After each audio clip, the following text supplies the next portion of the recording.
there's anybody to talk about in a forum like this who goes under the radar, never says anything. The ninja. The ninja. Yeah. The IT ninja, dude. I've never seen somebody work so hard and so meticulously. He's like a knife through butter. Yeah. You know what I mean? With everything. I remember we've only done one onboarding long time ago in San Diego, Lantern Crest, and he had to spend the night there, right? Because it's like a hostile takeover, yeah. right? We had a rough go, basically hacking into all of their systems because that's what they wanted us to do. And he locked his laptop in in one of the rooms. And so he's just like, dude, I'm just going to stay here tonight. He lived in LA. He lived 2 hours from home. He's like, somebody's got to take my daughter out. But dude, he's just one of those committed people. Great. I barely know him. I've known him for almost 10 years, and I barely know him, but I know how hard he works. I really respect him, man. Everybody does. No one's can ever say they've had a bad experience with Nicholas. I remember when he first started, I think it was myself and Emilio had started around that time as well.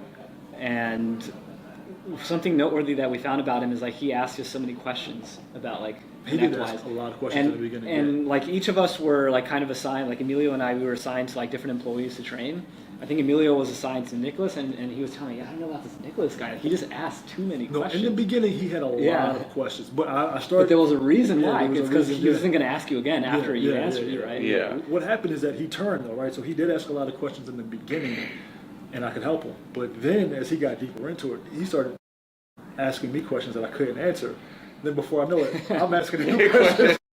So it was it happened quickly with him. Yeah, it's all part of his master plan. Yeah, he's got it, man. He's definitely got the juice. And also to go back briefly to the pre all hands culture that we had, because there's a before and after all hands. Yeah. And it's interesting to think about what really did connect us then before having all hands. The only thing would be being in the office, and then once a quarter we did a State of the Union kind of thing. And it's a 2-hour meeting. And there were times when you would sporadically, what seemed like random, it's all right, we're gonna have all hands, and everyone in the office would kind of go into the conference room. Yeah. A couple of people would show up on the cameras on Zoom, but it was just all right, well, here we go. There's an all hands happening, right?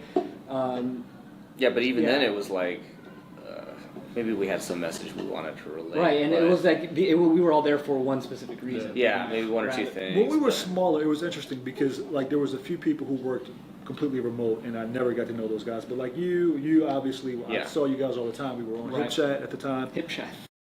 Right, we had Slack. We had all those forums, and that always kind of, I felt, made you feel like you were connected.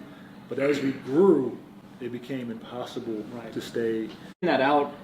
I think we've largely figured it out with all the regular meetings that we have within each department, each team.